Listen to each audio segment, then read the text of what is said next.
Hello everyone. Welcome to Context Capture and Open Roads Technology. Today we'll be looking at working with the 3MX context capture model within a civil workflow. To expand further on the topics we'll be covering today, we'll want to discuss, for those of you not familiar with context capture, just what context capture is.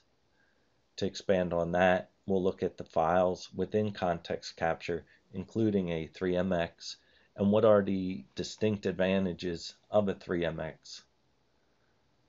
Hopefully everybody joining today is aware of Open Roads technology, and we will be working extensively with Open Roads technology today and context capture reality model.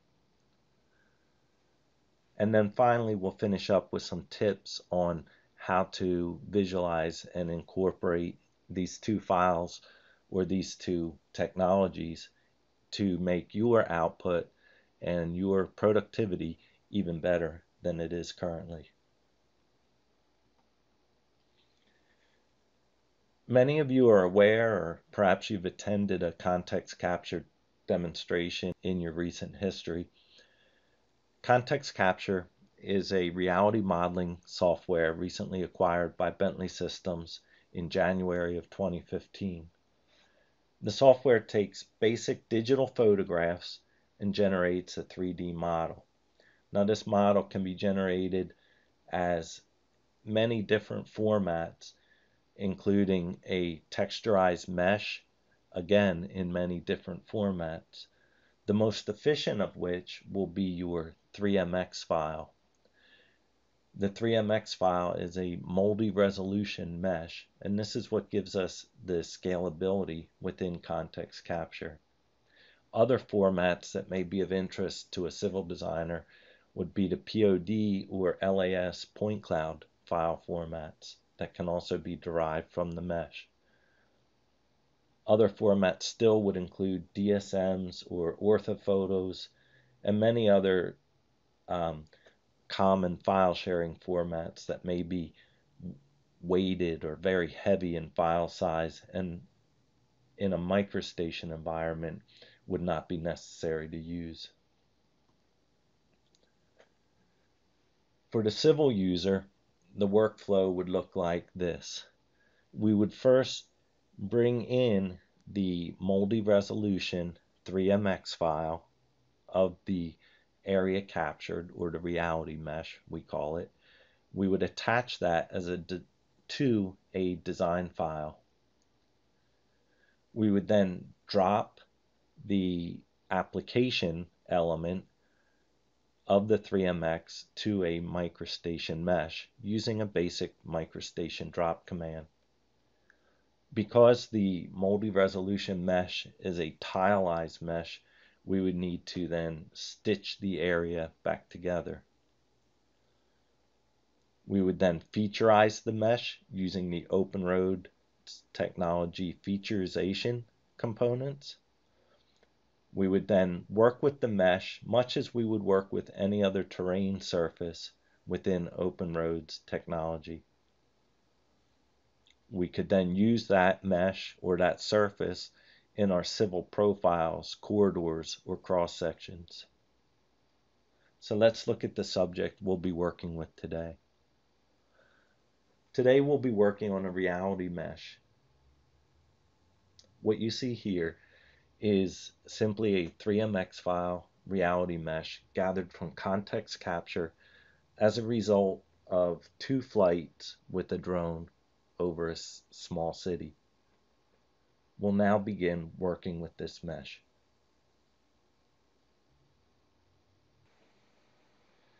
So we'll begin by looking at a 3MX file in our Qt 3D viewer. Here we can see exactly, if you're not familiar with it, what a reality model is. So in this case, the model was constructed from 2 drone flights, and it encompasses approximately 26 to 30 acres. And the resulting model, the intent was to capture the area between the railroad bridge and the roadways for redevelopment of the site. We can use this model to define or to show the process of working within our open roads technology with a reality model. The advantage of a reality model is the multi-resolution mesh. So as we see, as we get closer to the mesh, the resolution updates accordingly. This mesh is highly accurate and can be used in conjunction with control points set about by the surveyor.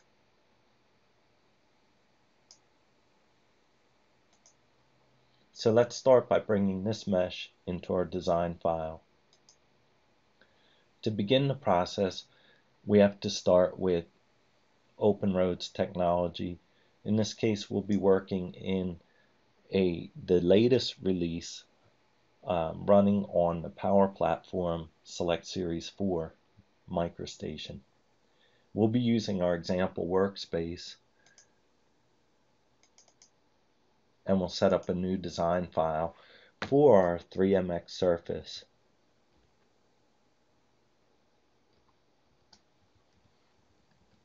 This file should be a 3D file.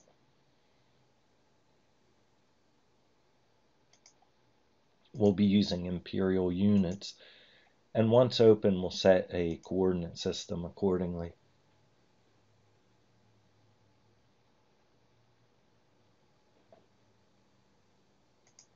Inside MicroStation, we'll go to our Tools, Geographic, and we'll select the Geographic Coordinate System. In this case, we'll be using North American Datum 1983 PA South. We'll then go to our reference dialog and we'll attach our 3MX file. Again, this selection of file type .3mx is only available in Select Series 4, MicroStation, and MicroStation Connect Edition.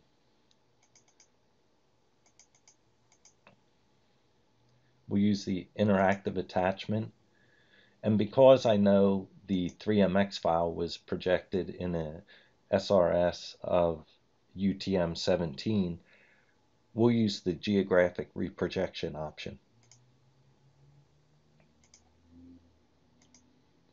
We can then fit the design to view, and we can rotate it just as we would any other design. The file maintains its multi-resolution status.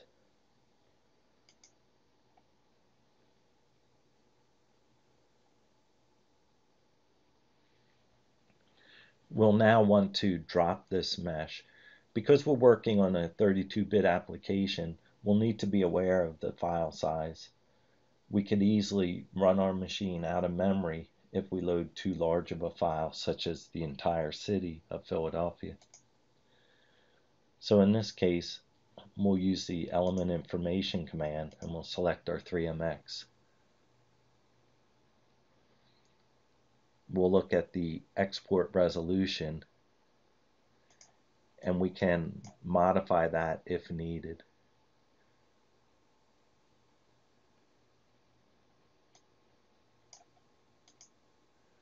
We'll then go and use our drop command.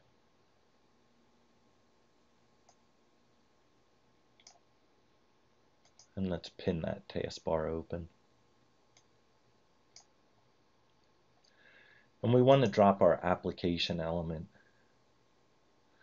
Because we're in a read-only reference, we either need to copy our reference into the file or we can perform a merge into master.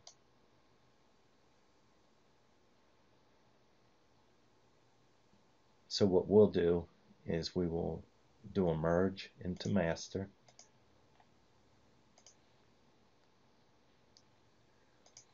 And now our 3MX file is native to our MicroStation design. We can now drop it.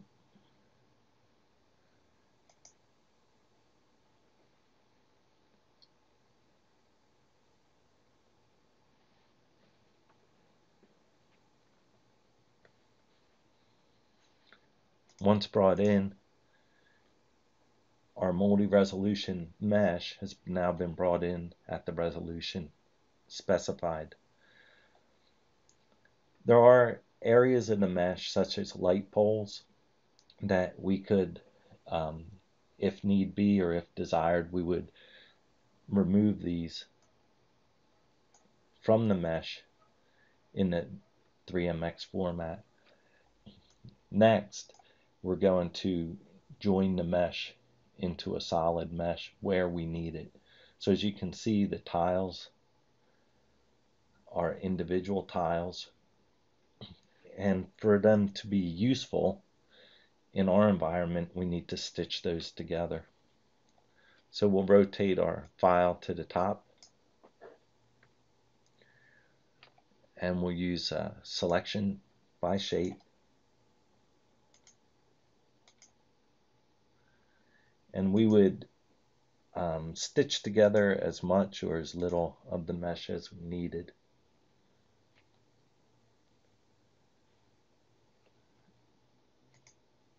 So some tools maybe not familiar to the civil user would be the mesh commands.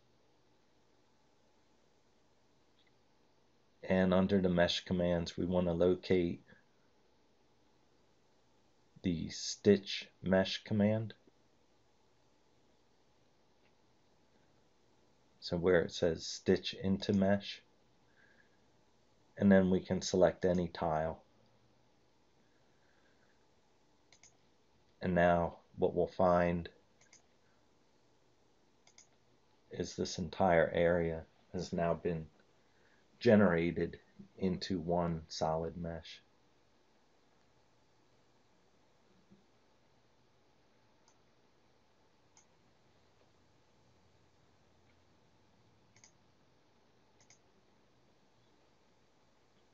We can use the basic undo commands. In my case, I need to extract or stitch together a larger area. So let's go out here, select a larger area,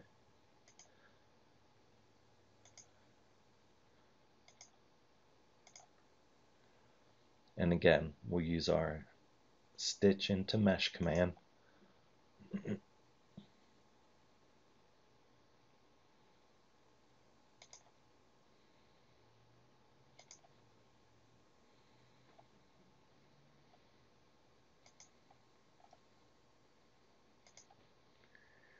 Now with our mesh stitched together, we want to use our civil tools to begin, and we begin by featurizing this area of mesh.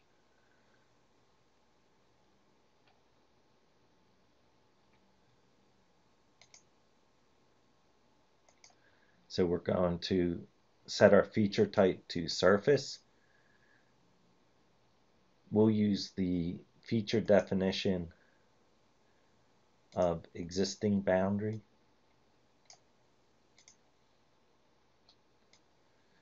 And we'll give it a name, 3MX surface.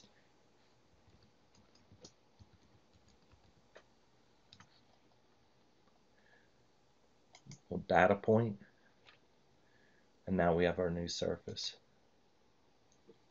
Now we can begin using this in a civil workflow as desired.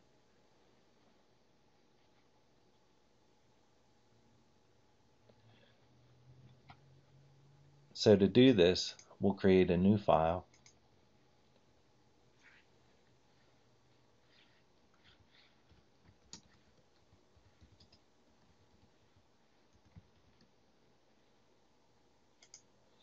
And this will be a 2D file.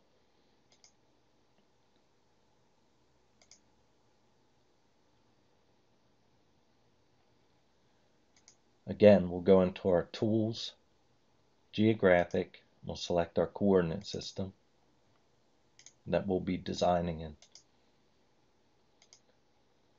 We'll come into Reference, Tools, Attach,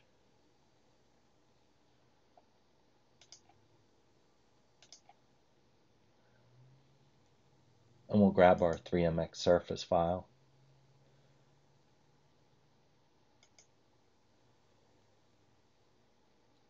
We'll attach coincident world.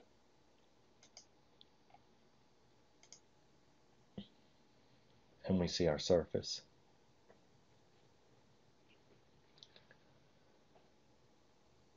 We can actually manage our level display and turn off the area of our surface that we don't need. So the next step is to generate our geometry for our road center line.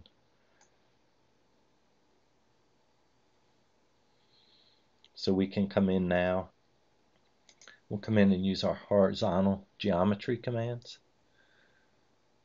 We'll use complex by PI.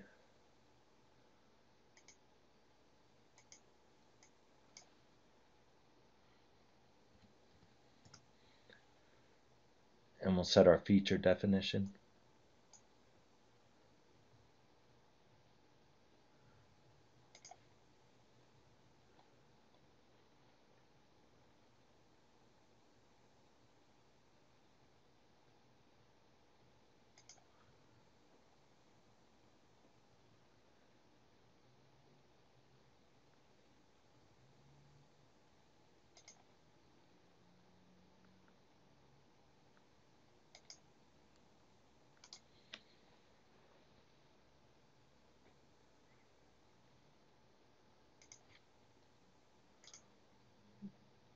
We can adjust or modify our alignment as needed. Next, we need to extract our profile from the ground. So we'll open a profile. We'll use our vertical geometry tools, and we'll extract the profile from the surface.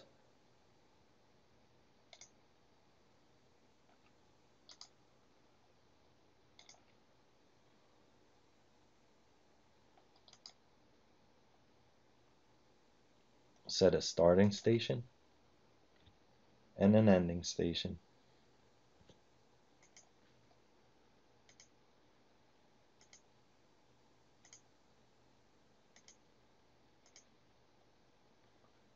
And then we'll fit to view.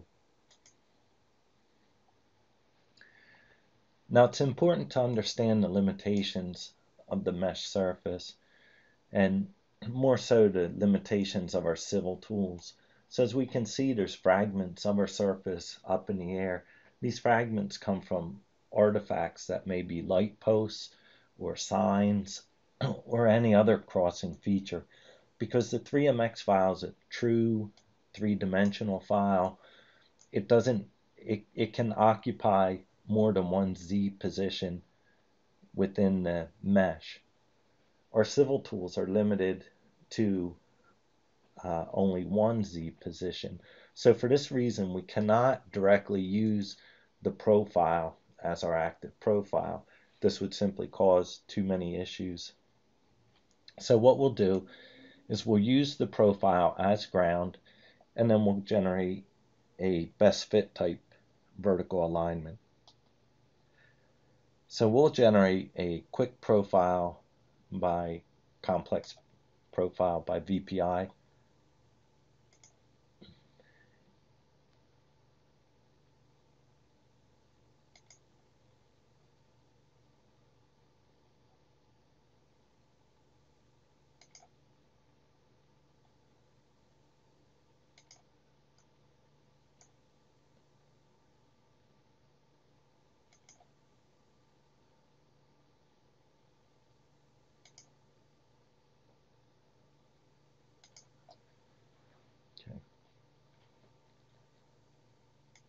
So once laid out, we can modify it as needed.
Okay, and with that we can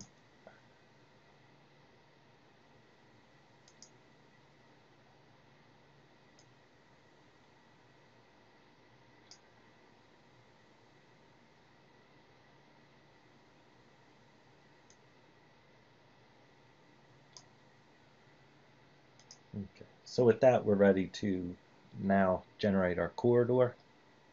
So we'll make sure this is active.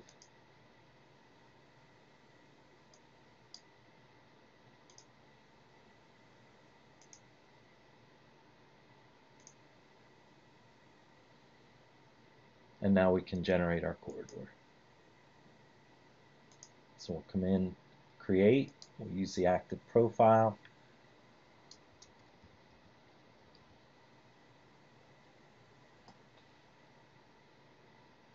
And we'll grab a template. We'll start with the 2-lane roadway with curb and sidewalk.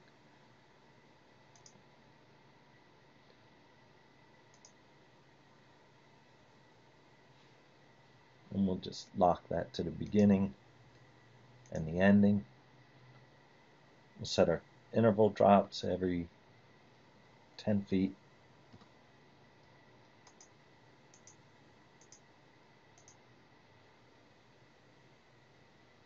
And we'll produce our corridor.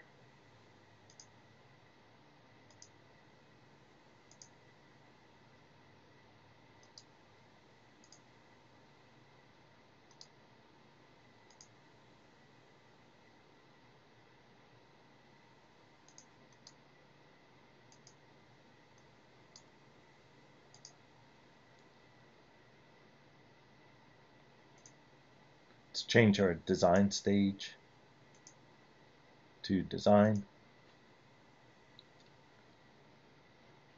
And then we'll go into our corridor and we'll use target aliasing.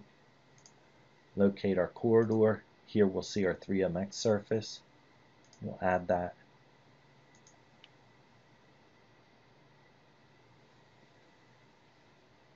And we can see now our corridor targets our 3MX. So we can begin widening. We can use the 3MX surface as a guide to place any vertical controls on our horizontal constraints.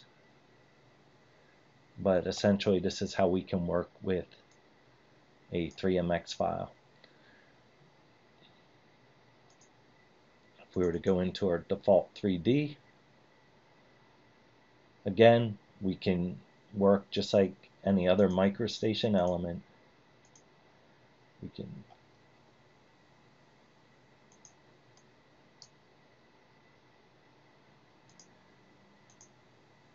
turn that level off. And let's now reattach the 3MX scene.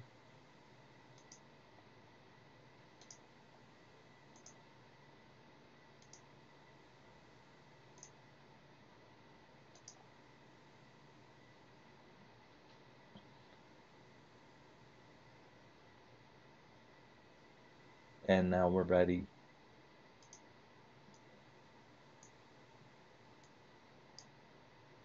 Now we can see our roadway or our proposed roadway in reference to our 3MX. And I believe we can turn off the other mesh if need be.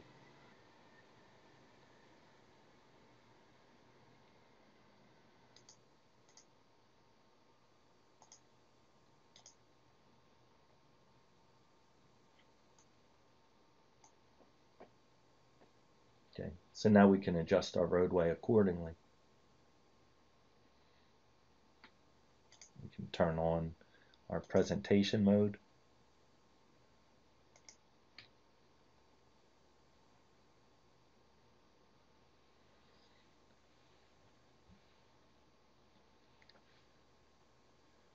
And make any modifications we need to.